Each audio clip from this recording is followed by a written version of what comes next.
Hello everyone, Rayleigh's back again here today with another layout update. I believe this is number 3. Now, as you can clearly see, there is finally some buildings and scenery. Yay! I have also done some work further down the table, and I've also started work on the bridge on this side of the layout, finally. But we'll get to that in a minute. First, we'll talk about what has happened here over the past few weeks. Now, starting off with the biggest part of this update, which is the town and surrounding area.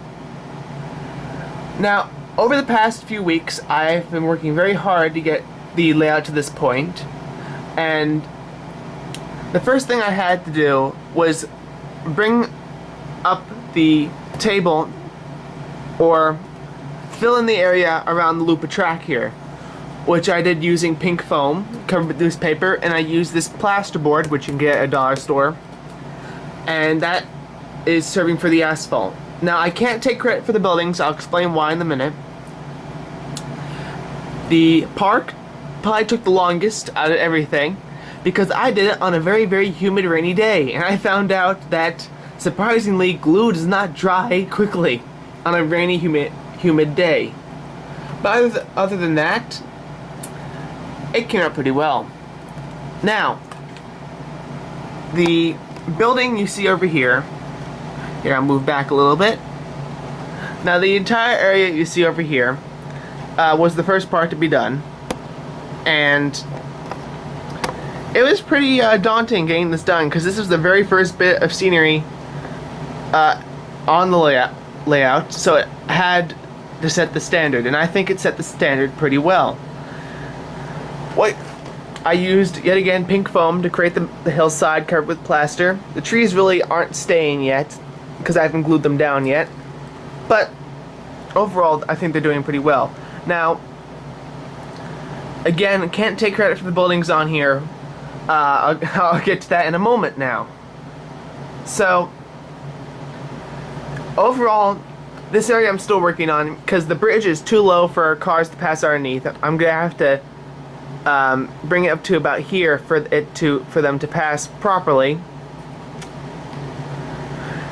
And the little asphalt area you see here was made using plaster and a watered down gray paint mixture. Now, moving on to the buildings, a few years ago, I came across a train layout on Craigslist, and when I went to go pick it up, because my intentions were at the time to restore it, considering it looked pretty bad in the pictures. Well, it turned out to be a lot worse because of the amount of mold that was underneath it. I saved everything off the layout that was worth saving, and these wonderful buildings came off that layout. Now, another thing that came with that layout was this nice carousel, which these are actually getting hard to find. I'm very, very happy to finally have one of these. They're made in the 80s as kits, and there was the carousel, a Ferris wheel, a double Ferris wheel. I believe there was a Himalaya. There was a few rides out there, and they're getting harder and harder to find as of recently. A few years ago, no one wanted them, believe it or not. Now, another sectional layout that I'm working on is this nice church, which took a little longer than I would have liked, but hey, whatever looks nice in the end is worth it. Now, one of the main reasons it took so long is I know it's hard to see it. I really can't make it get that much closer, but if you can see those tombstones, those are very old. They're actually lead casted, and what happened was as soon as I took them out of their package, which was about 25 years old, all the paint just pretty much turned to dust instantly as soon as I touched it. So I had to repaint all of them, and they're pretty neat. They're actually legible, although they don't make that much sense. But the detail on them is great. Of course, I had to build another little bridge for people to get across, realistically, and yes, trains pass underneath this one with no problem. Another thing, which I mentioned earlier, is this nice bridge. Now this bridge is in its rough stages. This is about a week's worth of work during my free time. And overall, it's coming out pretty nicely. It's a very nice and sturdy bridge. It can hold my heaviest locomotive, which is with ease, which is great. And overall, it's going to look very, very nice when it's done. At least I hope.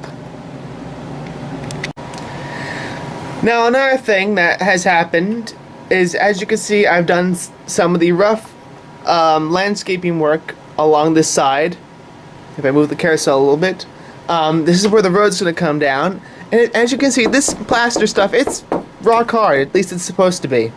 Well, what I didn't know is I got this plaster stuff a few years ago in a box of other train stuff. Most of it was just broken Tyco cars. Well, anyway, I decided to use it. Well, what I didn't know is this stuff had somehow it's gone bad, and I can prove this because this is 3 layers of plaster paper.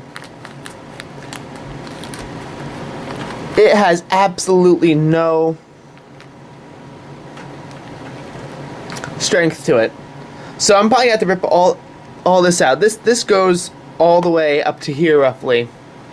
So yeah, this even has a little give. So I'm probably going to have to tear all this out and start over with some brand new plaster cloth. But other than that, it came out pretty nice. Another thing I had to do was add this retaining wall, which this is actually pretty simple. This is actually, except for this part here, along the entire side, this is just some very thin white styrofoam, like you get like in packaging. I put a very thin layer of plaster on the front and top, and just painted it gray. And it came out, and it gives a very nice, realistic concrete look. And overall, it's pretty sturdy. Like I haven't had any cracks form yet or chips, considering how humid and hot it gets in here. Well, that's all the work that's been done for now. Anyway, please make sure to like and subscribe, and I will see you in the next update video.